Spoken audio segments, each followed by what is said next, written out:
My name is Diana Agunbiade-Kolawole, and I'm presenting my work in this show with the title The Honest Portraits.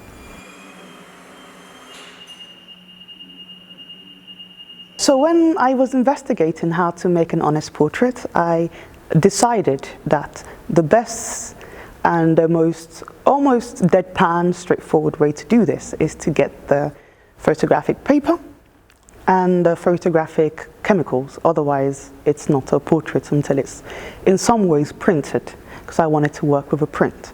So then I decided, okay, if I use a lens, that's already like cropping.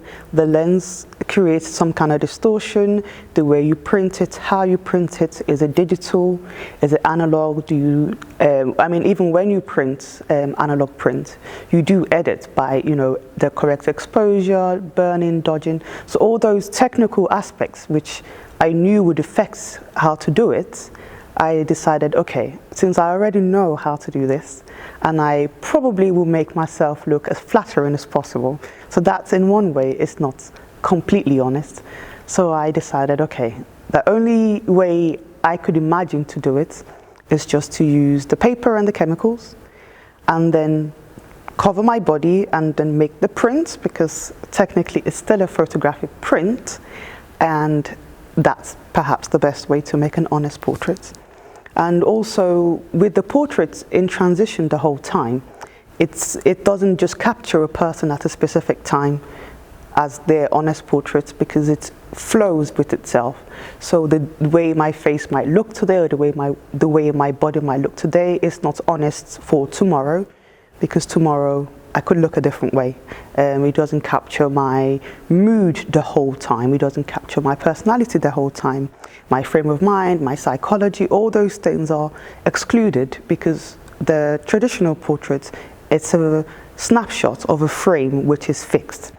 And my idea is to go against the decisive moments and continue that, and instead of looking for one specific moment in time, try to capture as long a time as I can possibly do with a human body.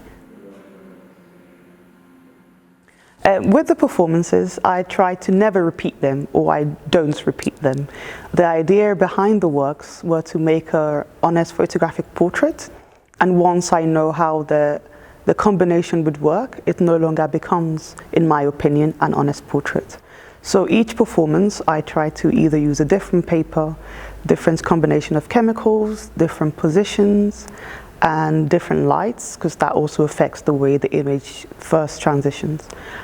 So normally, I kind of have a set in mind when I begin the process of a way in which to make the works. And I place them by the different chemicals and then arrange them. And the performance starts with me installing the paper or the surface in which it's light sensitive. And then I will cover my body in chemicals. It depends on which one. So I've done it with developer, fixer, a combination of both, and also water. Mostly I use black and white paper, but I have also used some color paper to add variety, and I've also used liquid light, which is basically the chemicals that goes on the paper, but I place it on plastic, etc. And then I cover my body, make a print, step away from the print, and then it just develops. So that's the process. Specifically for Västerås, I wanted to recreate a piece which I have shown many times, but with the performance this time I used the opposite chemical. So before I used the fixer, but this time I'm using a developer, and I'm using a different paper I've never used before, so it's really, really exciting. So we'll see how it works out.